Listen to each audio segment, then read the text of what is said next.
Hi, we are discussing applications of derivatives and we are continuing with our lecture on maxima and minima. Before I begin, there are a few doubts that I need to cover. This is lecture number 8. पहले कुछ common doubts देख लेते हैं जो maxima और minima के concept के ऊपर स्टूडेंट्स को आते हैं। तो सबसे पहला क्वेश्चन ये है कि एक्सट्रीमम्स यानी क्या। So extremums are nothing but points of extreme values. अब एक्सट्रीम वैल्यू यानी क्या? एक्सट्रीम वैल्यू यानी ज़्यादा से ज़्यादा वैल्यू या कम से कम वैल्यू। एक्सट्रीम सबसे ज़्यादा या सबसे कम, यानी मैक्स वैल्यू या फिर मिन वैल्यू। अब पॉइंट ऑफ मैक्स वैल्यू को क्या बोलते हैं? पॉइंट ऑफ मैक्स वैल्यू को बोलते हैं मैक्सिमा। और पॉइंट ऑफ मिन वैल्यू को क्या बोलते हैं? पॉइंट ऑफ मिन वैल्यू को बोलते हैं मिनिमा। यानी एक्सट्रीमम क्या हुआ? Extremum is nothing but maxima and minima. तो मैंने आपको टर्मिनोलॉजी एक्सप्लेन कर दी। ये जनरली पहला डाउट बहुत से लोगों का रहता है। Okay, the next doubt that students have is can a function have multiple maxima and minima. अब एक एग्जांपल देखो, मैंने एक मस्त कर्व बनाई है इधर, ये ऐसी 1 2 3 4, ये ऐसी साउंड वेव वाला फंडा रहता है ना आप लोगों का, कि वो कर्व का जो एम्पलीट्यूड है वो टाइम के साथ कम होते जाता है, वैसा वाला एग्जांपल मैंने ले लिया। नाउ मैक्सिमा और मिनिमा कौन? मैक्सिमा और मिनिमा वही है जहाँ पे tangent parallel to x axis रहता है, क्योंकि उसी पॉइंट पे d y by d x zero आता है। D y by d x equated to zero पे क्रिटिकल पॉइंट्स मिलते हैं, जैसे कि आप लोगों को पता है। तो अपन यहाँ पे इक्वेट टू जीरो करेंगे तो फिर मुझे ये स्लोप, ये वाली टेंजेंट, ये वाली टेंजेंट, ये टेंजेंट, ये साथ में, ये साथ में, ये भी, बाप रे, यानी कितना है? 1 2 3 4 5 6 7 8 9 10 क्रिटिकल पॉइंट्स मिले हैं। सो यहाँ पे 10 प्रोबेबल मैक्सिमा या मिनिमा है।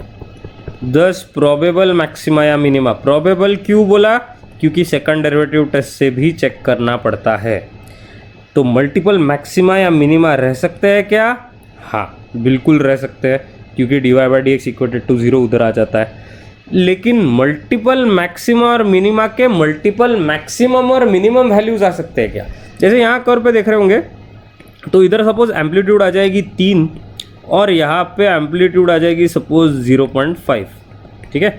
यहाँ एम्पलीट्यूड आ रही है सपोज 2 और यहाँ पे एम्पलीट्यूड आ रही है 1 के आसपास।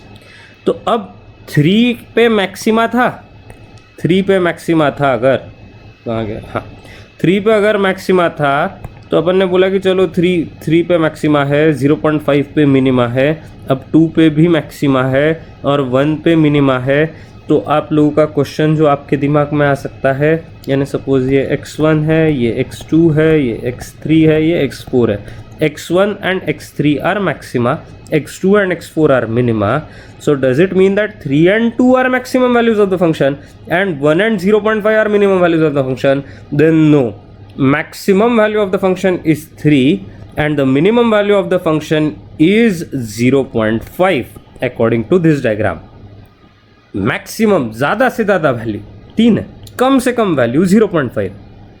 तो फिर अब एक लास्ट क्वेश्चन आपके दिमाग में आ सकता है कि फिर इतने सारे मैक्सिमा और मिनिमा निकालने ही क्यों? तो आपको और एक कंसेप्ट मैंने बताया था, आपको अगर याद हो तो मैंने बोला था कि एक लोकल मैक्सिमा और लोकल मिनिमा वाला कंसेप्ट है, यानी कर्व का एक लोकलाइज्ड पार्ट कंसिडर करना। तो जैसे अभी अपन इस पॉइंट से इस पॉइंट तक के ही कर्व को कंसिडर कर रहे हैं, तो उसमें अपना एक ही मैक्सिमा आ रहा है और एक ही मिनिमा आ रहा है। So localized part of the curve that has been cut from this point to this point, we can suggest that the maximum value of that curve is 2 and the minimum value of the curve is 1। तो 2 और 1 ये answer आ सकता है if you localise it.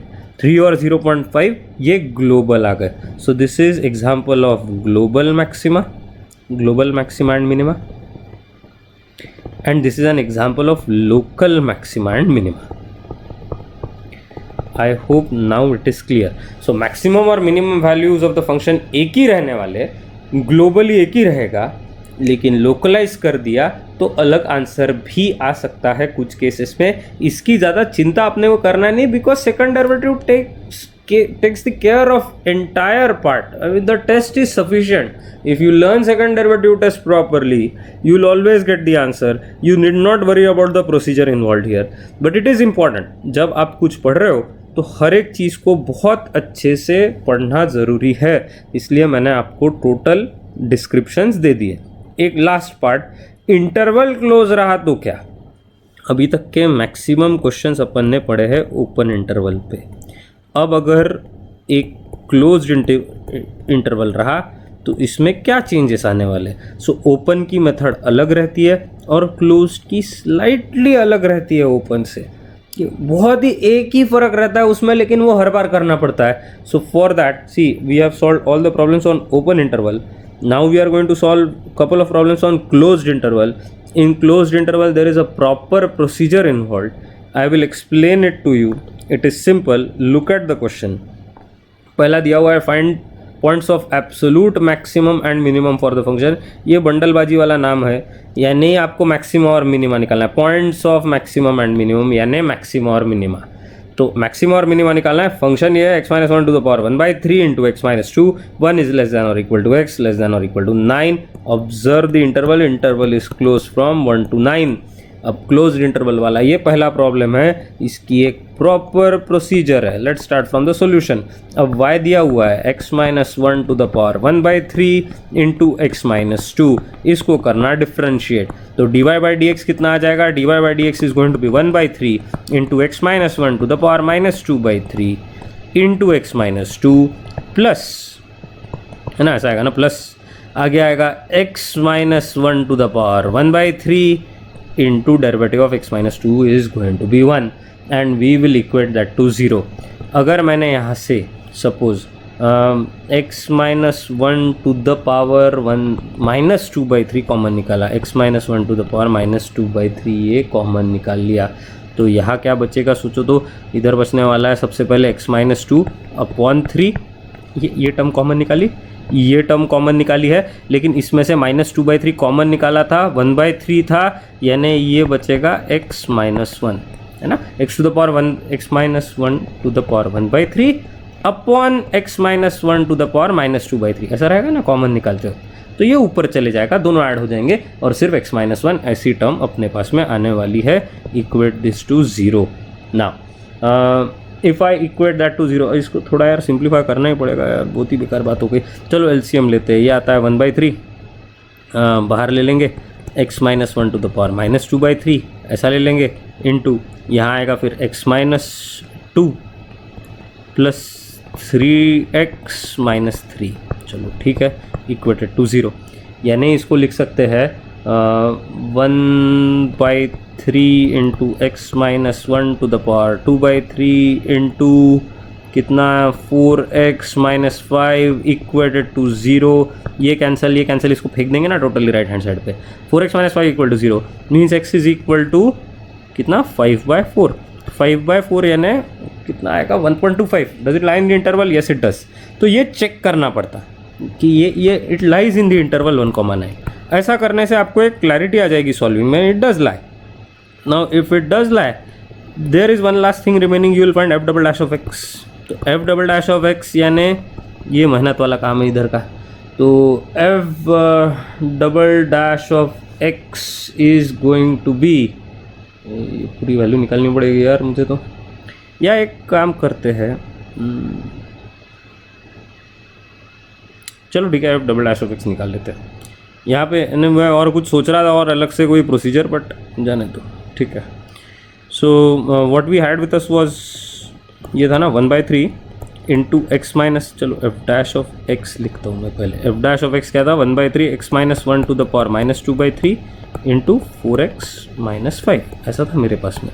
ये f'(x) वाली value थी with simplification. अब इसको डिफ्रेंशिएट कर देते हैं, तो अपने पास में क्या आ जाएगा f'(x) is equal to 1/3 into x-1 to the power -2/3 into derivative of 4x-5 will be 4. चलो ठीक है, okay. Plus 1/3 into 4x-5 into -2/3 x-1 to the power -5/3 बराबर. इसमें अपन सब्सटीट्यूट करेंगे f'(5/4). पूरे ही वांदे होने वाले अपने। चलो ये तो बढ़िया होने वाला, 5/4 डालने से ये 0 होने वाला है कि ये दिख ही रहा है, ये इंटायर टर्म 0 हो जाएगी, कोई चिंता ही नहीं, यानी इसी में सिर्फ सब्सटीट्यूट करना है। चलो f डबल डैश ऑफ 5/4 यानी कितना आ जाएगा, this is going to be 4/3 into 5/4 minus 1 is 1/4, 1/4 to the power minus 2/3 यानी 4/3 into 4 to the power 2/3। This is greater than 0, दोनों प्रोडक्ट्स पॉजिटिव टर्म के है, ग्रेटर दैन 0 आएगा। So if this is greater than 0 then 5/4 ought to be minima, है ना। लेकिन एकदम से श्योर नहीं रहना क्योंकि इंटरवल क्लोज्ड है। Now if interval is closed use following procedure. अब क्या प्रोसीजर यूज करनी है, तो गिवन एक्सप्रेशन में x इक्वल टू 1 और x इक्वल टू 9 ये सब्सटीट्यूट करना, क्योंकि वो क्लोज्ड इंटरवल का पार्ट है। क्लोज्ड इंटरवल यानी आपने कर्व को ब्रेक कर दिया था, इसीलिए आपको क्लोज्ड इंटरवल वाले दोनों पॉइंट्स डालने ही पड़ते हैं। तो अपन एक f(1) लेंगे, ये y इक्वल टू वाला था, f(1) में x इक्वल टू 1 डालने से ये 1 माइनस 1 आ जाएगा 0, बाजू वाला 0 बन जाएगा ना प्रोडक्ट लेके, तो f(1) आया 0। फिर उसके बाद में अपन निकालेंगे f(9), ये करना ही पड़ता है, कोई ऑल्टरनेटिव ही नहीं है अपने पास में। तो ये 9 माइनस 1 यानी 8 to the power 1/3 into 9 minus 2 यानी आ जाएगा 9 माइनस 2 यानी 7 बराबर 7। तो 8 टू द पावर 1/3 यानी 2 इंटू 7 यानी आया 14 ना, 2 इंटू 7 यानी आ गया 14। सो f(9) is 14, f(1) is 0 and f(5/4) calculate करना पड़ेगा। सो f(5/4) ये लास्ट स्टेप रहेगी, f(5/4). f(5/4) के लिए 5/4 माइनस 1 यानी आएगा 5/4 क्यों लेना है समझ में आ गया कि नहीं, क्योंकि ये अपना मिनिमा पॉइंट था। तो f(5/4) निकालने के लिए 5/4 माइनस 1 इज 1/4, उसका 1/4 टू द पावर 1/3, चलो ठीक है, इंटू 5/4 माइनस 2, 5/4 माइनस 2 यानी माइनस 3/4, बाप रे सारा यार। Okay, and that value is coming out to be how much, that value after simplification is coming out to be minus 3/4। नहीं, कुछ सिंप्लीफिकेशन पॉसिबल ही नहीं है, 4 टू द पावर 1/3। तो जैसा कि आप ऑब्जर्व कर सकते हो, अभी एक लास्ट पार्ट, जैसा कि आप ऑब्जर्व कर सकते हो, ये जो वैल्यू आई ये मैक्सिमम वैल्यू दिख रही तीनों में। सो 9 इज अवर मैक्सिमा। अब एक वैल्यू 0 भी आई है, लेकिन एक वैल्यू निगेटिव भी तो आई है ना, निगेटिव एक वैल्यू, कितने कलर यूज़ करने पड़ रहा है, हाँ, एक वैल्यू निगेटिव भी तो आई है ना। तो निगेटिव वैल्यू आने की वजह से ये मिनिमम वैल्यू हो गई, सबसे कम तीनों में यही वैल्यू है, यानी 5/4 हुआ मिनिमा। तो फाइनल आंसर लिखते हुए क्या लिखना पड़ेगा, 9 is the maxima, 5/4 is the minima. Now look at the problem, we just got only 1 minima, maxima तो दूर दूर तक के अपना आया भी नहीं था क्योंकि अपना क्रिटिकल पॉइंट सिर्फ एक आया था, लेकिन फिर भी अपने आंसर में अपन ने मैक्सिमा सक्सेसफुली और मिनिमा भी निकाल लिया है। So I hope this explanation is clear. This is because substitute this point and this point in the final expression, that is equation of the function. तो ये इक्वेशन में सब्सटीट्यूट करना है, right. Let's solve question number 2 now.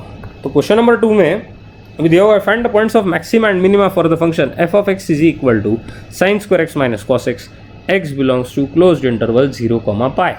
Okay. f of x solution. f of x is equal to sin square x minus cos x. फिर से closed interval है, एक नज़र इसके ऊपर रखना ही है। अब f dash of x निकालो, f dash of x यानी आ जाएगा 2 sin x cos x और साथ में प्लस sin x। इसमें से sin x कॉमन निकाला, अंदर बचा 2 cos x plus 1 equal this to 0। एक आया sin x इक्वल टू 0 और एक आया cos x is equal to minus 1/2। sin x equal to 0 means x equal to 0 and cos x equal to minus 1/2 means x is equal to 2π/3। सही लिखा कि नहीं, 2π/3 आएगा कि नहीं बराबर। हाँ, अब x इक्वल टू 0, अच्छा x इक्वल टू पाई भी तो आ सकता है, x equal to 0, x equal to pi and x equal to 2π/3। Now naturally 0 and pi are the end points of the interval, और वही मैक्सिमा मिनिमा के पॉसिबिलिटी वैल्यूज भी आए हुए हैं क्योंकि अपने पास में 3 एक्सट्रीमम्स आए हैं इस बार। तो अपन f double dash of x निकालना अपने लिए अनिवार्य है। बाप रे, बहुत ज़्यादा हिंदी हो गई। ओके, अनिवार्य है तो निकालेंगे f double dash of x is equal to, अब ये था, ये देखो 2 sin x cos x को sin 2x लिख देंगे। sin 2x का डेरिवेटिव आएगा 2 cos 2x plus sin x का डेरिवेटिव आने वाला है cos x।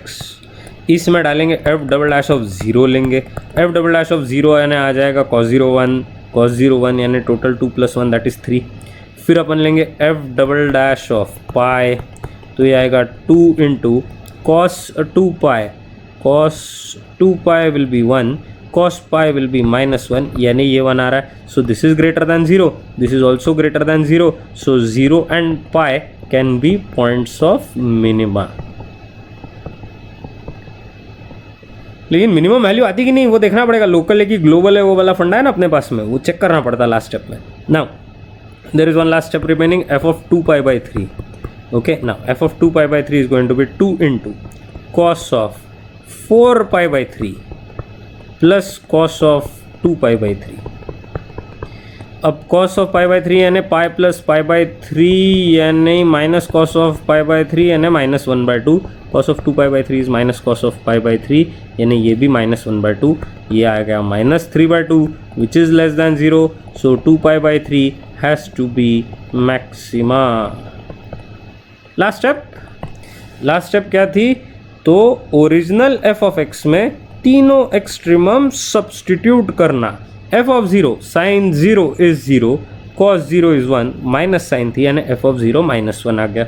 f of pi के लिए sin pi is 0, cos pi is -1, minus of minus +1 हो गया, देखो f of pi। उसके बाद में f of 2 pi by 3, okay, f of 2 pi by 3, f of 2 pi by 3 के लिए यहाँ आ रहा है sin square 2 pi by 3, sin square 2 pi by 3 will be 1/4 plus कितना आया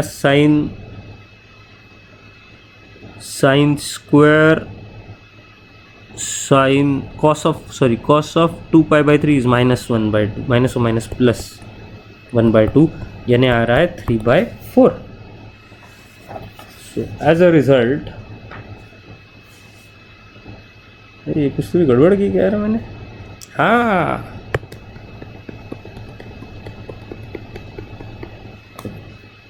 एक लास्ट पार्ट रिमेनिंग है, f of 2 pi by 3 is equal to sin square 2 pi by 3 यानी √3/2 द होल स्क्वायर, और बाजू में रहेगा minus of minus +1/2, so this is actually 3/4 plus 1/2 that is 5/4।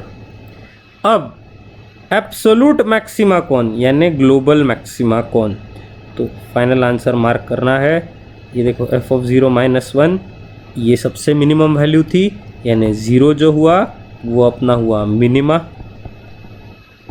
और साथ में 5/4 ये इधर अपनी मैक्सिमम वैल्यू आ रही है, सो 2 pi by 3 ये अपना क्या हुआ maxima.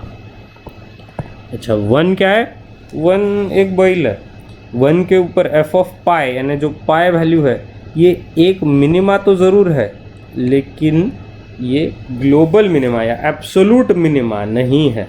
So that's the final answer here. I hope you have understood the problem. 5/4 is greater then 1, इसलिए मैंने ये वैल्यू कंसिडर की instead of this value. Okay, now let us proceed further with one more problem type, so that the triangle of maximum area that can be inscribed in a given circle is an equilateral triangle। Okay, equilateral triangle रहना चाहिए, सब बोल रहा है। Circle given है, triangle inscribed है, तो इतनी इंफॉर्मेशन के भरोसे अपन क्या क्या निकाल सकते हैं ये सबसे पहले देखते हैं। See there is a circle given to us, there is a triangle known to us. Triangle है ऐसा पता है, सर्कल गिवन है। अब सॉल्यूशन के हिसाब से अगर सर्कल गिवन होगा, circle is given, it means that R is known, radius ही अपने को पता रहने वाला। क्यों, उन्होंने सर्कल दिया है ना, सर्कल दिया है ना, क्या रेडियस पता रहना चाहिए। अब रेडियस अगर गिवन है, थोड़ा सा अपन कंस्ट्रक्शन करते इधर, और सेंटर भी गिवन रहना चाहिए ना। अब सपोज सेंटर ये O है, notation wise this is A, this is B and this is C। Let's join this, ये दोनों को ज्वाइन कर लेते हैं। अब ये दोनों को ज्वाइन किया है, ये रेडियस है और ये भी रेडियस है, और ये साथ में परपेंडिकुलर बाइसेक्टर्स है।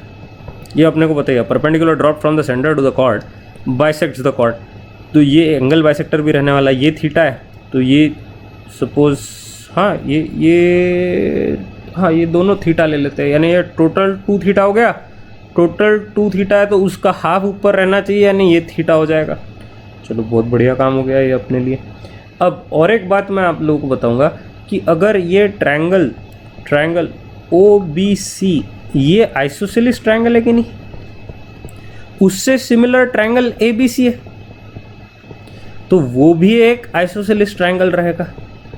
बराबर एक्सप्लेनेशन समझ में आया? ये दोनों इक्वल रहने वाले, क्योंकि OBC और ABC ये सिमिलर ट्रायंगल्स है। So that's why they are part of course isosceles triangle family. अब आगे का पार्ट मैं आप लोगों को बता रहा हूँ, सिर्फ एक लास्ट कंस्ट्रक्शन, इसको ज्वाइन कर लो यार, ये R है, ठीक है। अब टोटल इंफॉर्मेशन अपने पास में है। अब अपन देखते एरिया ऑफ ट्रायंगल क्या रहता है। तो एरिया ऑफ ट्रायंगल स्टार्ट करने के लिए मैं बोल सकता हूँ area of triangle is always half base into height, और उस एरिया को मैक्सिमम करना है, यानी इसको डेरिवेटिव टेस्ट लगानी है, तो अपने पूरे वेरिएबल इसके टर्म्स में आने चाहिए। अब एरिया आने क्या आ जाएगा, हाफ ऑफ बेस क्या लेना, base is of course BC।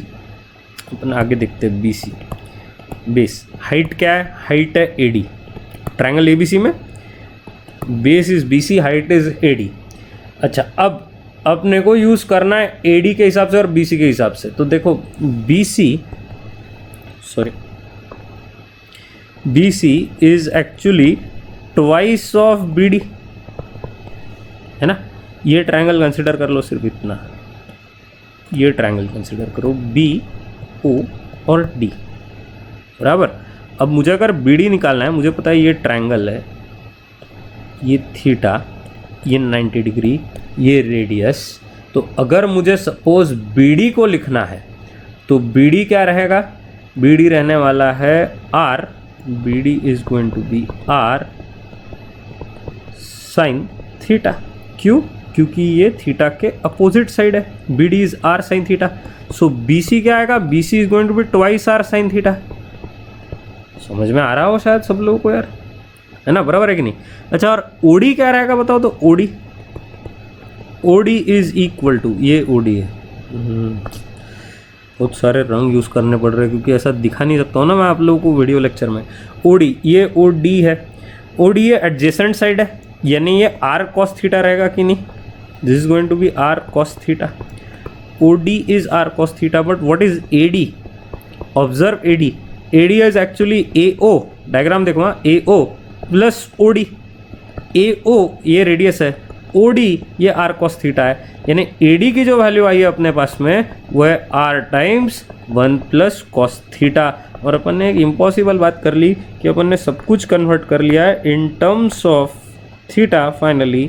So I can say that f of theta, area convert हो गया फंक्शन में, f of theta is equal to 1/2 times BC is 2R sine theta, AD is R times 1 plus cos theta. एकदम मस्त, एकदम बढ़िया। R को sorry R नहीं, R वैसी रहेगा, ठीक है किया मैंने, R वैसी रहेगा, 2 कैंसिल आउट हो जाएगा, एकदम इमोशनल हो गया था मैं। अच्छा, यहाँ पे आएगा R square times sine theta, R square times, ठीक है अब क्या कर सकते हैं, R स्क्वायर टाइम्स कुछ ज़्यादा और कुछ अपने एक्सपेक्टेशन नहीं है, sine theta into 1 plus cos theta.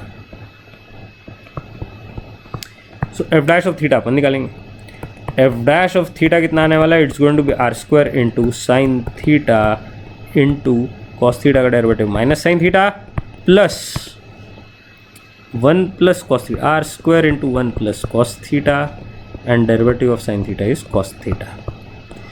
तो ये आ रहा है अभी R square minus R square sine square theta plus R square cos square theta plus R square cos theta बराबर, and equate this to 0. Cancel out R square, cos square theta minus sine square theta, यानी आ रहा है cos 2 theta plus cos theta is equal to 0. आज मैंने एक मस्त काम किया, मैंने यहाँ जगह रखी हुई है और सॉल्व करने के लिए, तो अपने पास में cos square theta plus cos theta is equal to 0. Now if you want, क्योंकि मुझे वैल्यूज़ तो होना ही यार, कॉस स्क्वायर थीटा प्लस नहीं cos 2, let me just check that, cos 2 theta plus cos theta. अच्छा, इसको cos C plus cos D लगा देते हैं, तो ये आ जाएगा 2 cos of 3 theta by 2 into cos of theta by 2 is equal to 0. So now you have cos of theta by 2 is equal to 0 और cos of 3 theta by 2, cos of 3 theta by 2 is equal to 0. So cos of theta by 2 is equal to 0, यानी अपने पास में आ जाएगा theta by 2 is equal to 2n plus 1 times pi by 2, और 3 theta by 2 यानी आ जाएगा 3 theta by 2 is equal to again 2n plus 1 times pi by 2.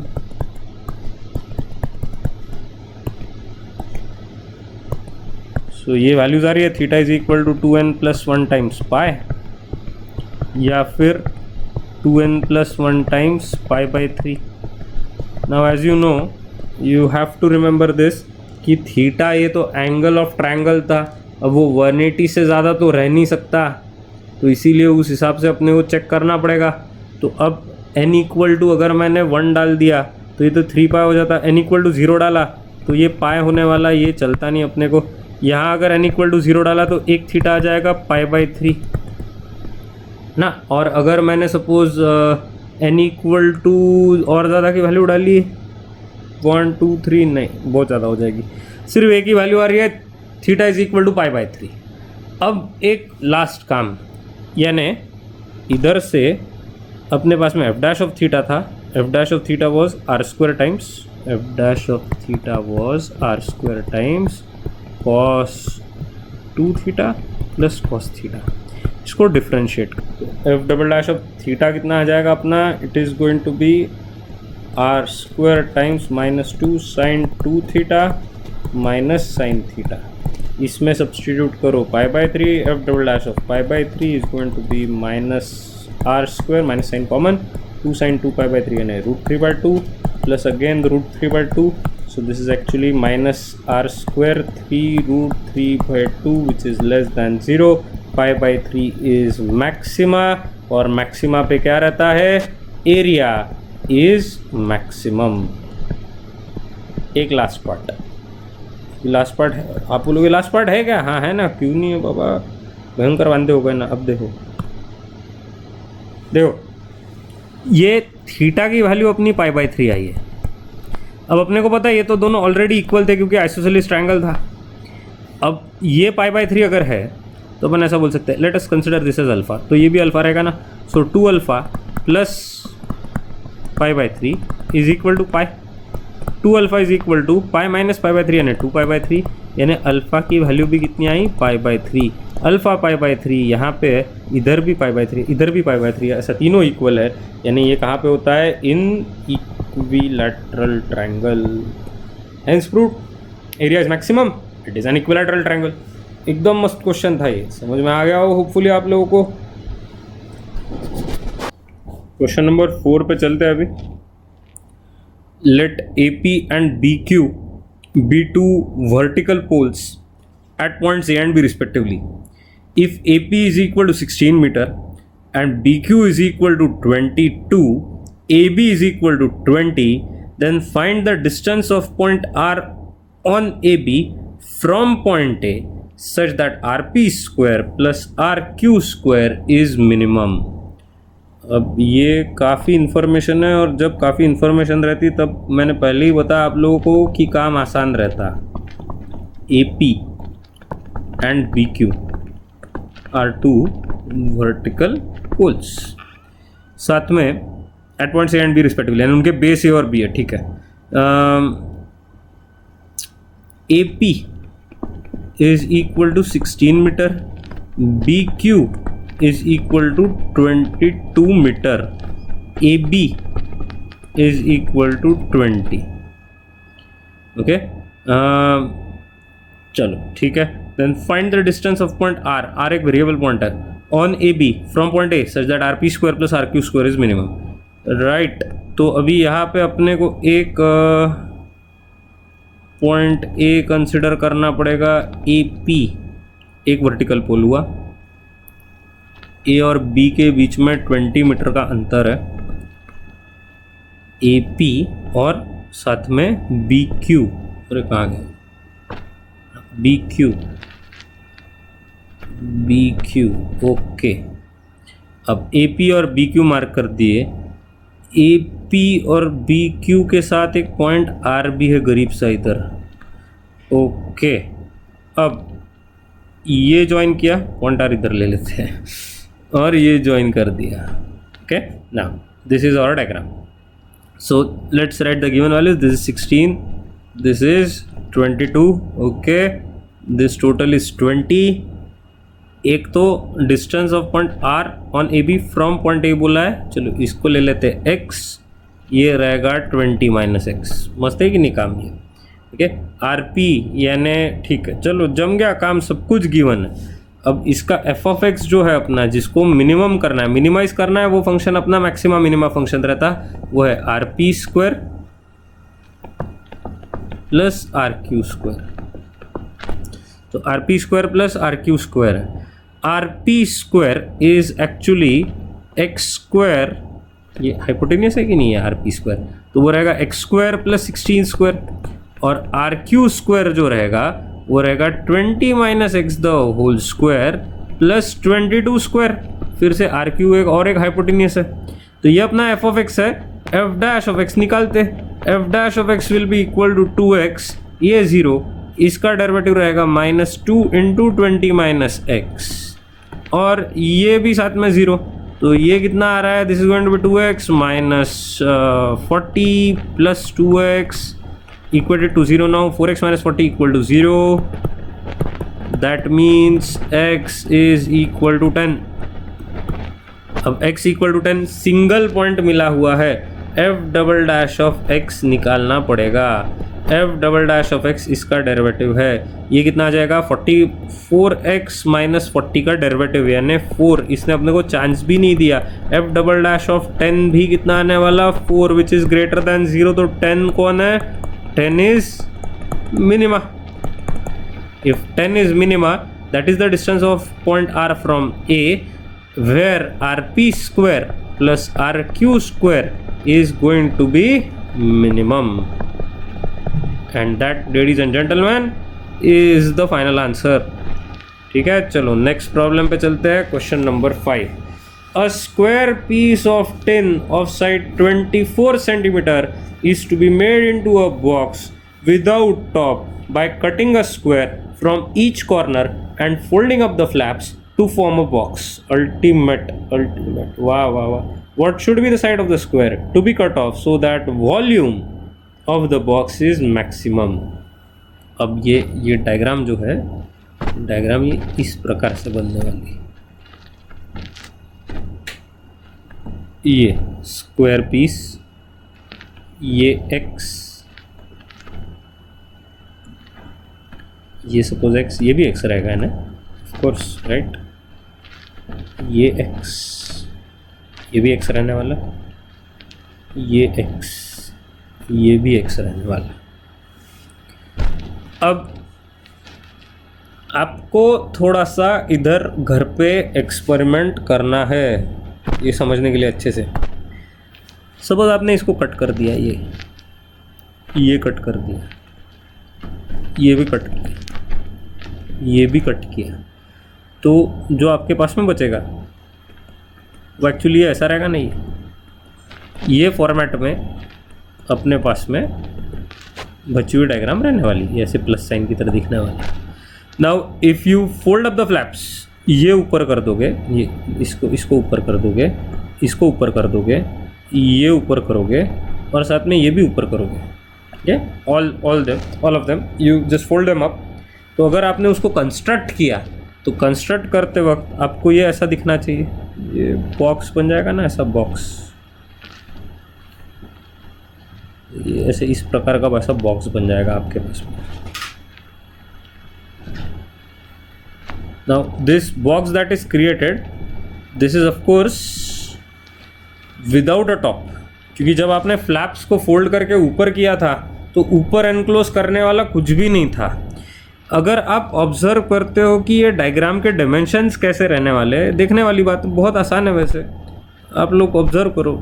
देखो टोटल कितना था, टोटल साइड थी 24, उसमें से ये x गया, ये x गया, यानी ये जो बची हुई साइड है ये 24 माइनस 2x है, ये भी 24 माइनस 2x है, ये भी रहेगी, ये भी रहेगी, चारों है, चारों 24 माइनस 2x है।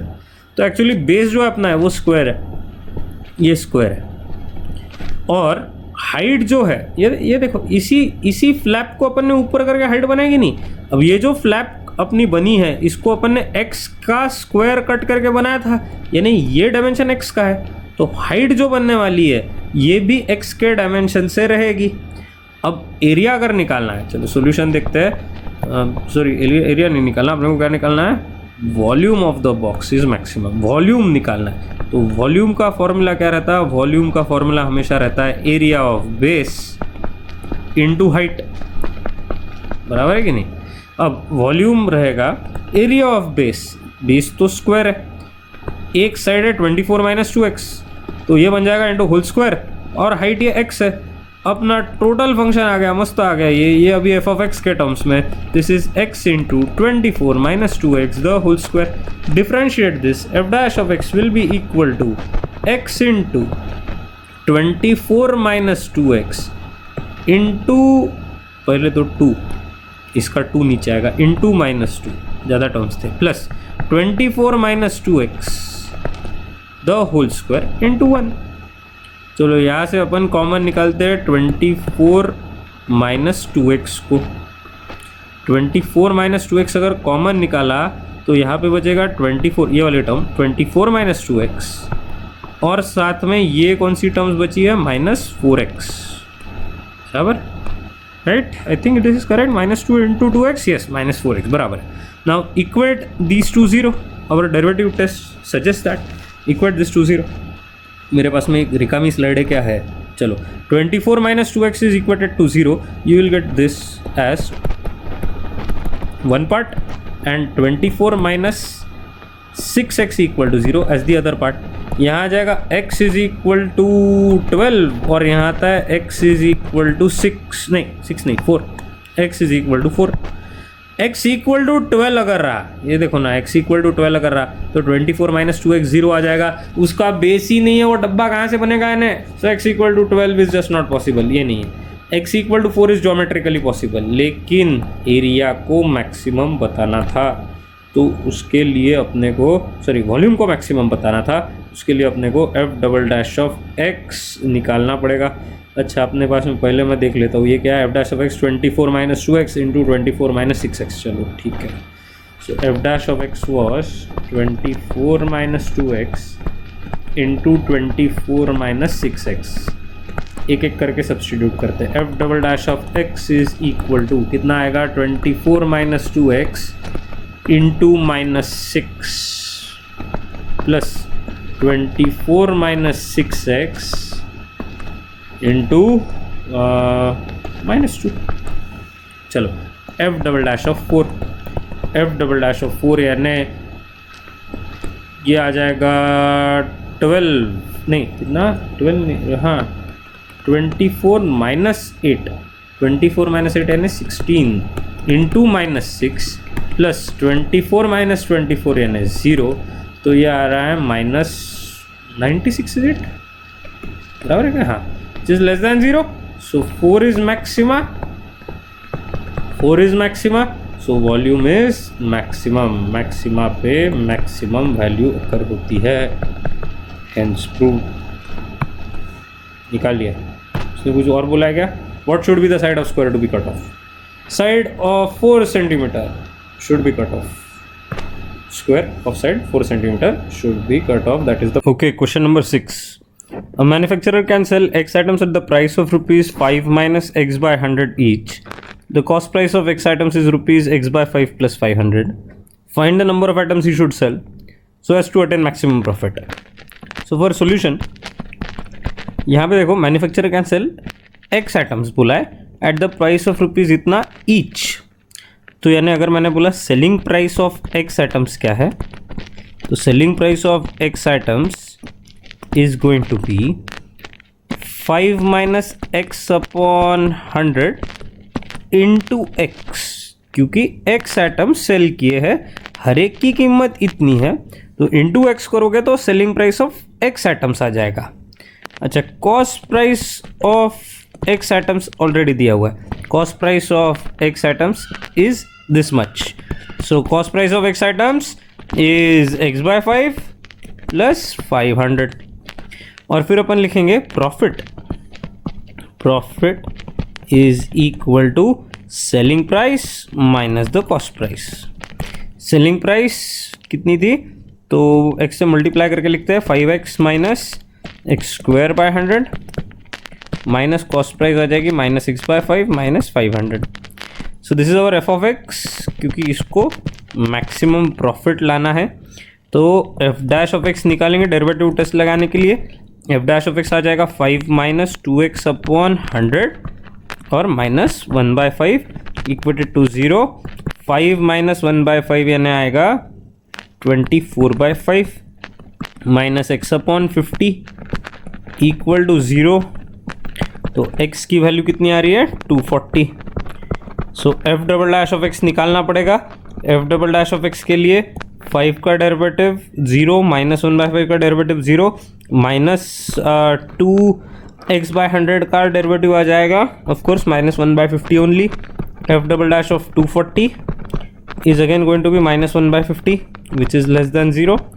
सो x की वैल्यू कितनी, how many product should how many item should you sell, it should cell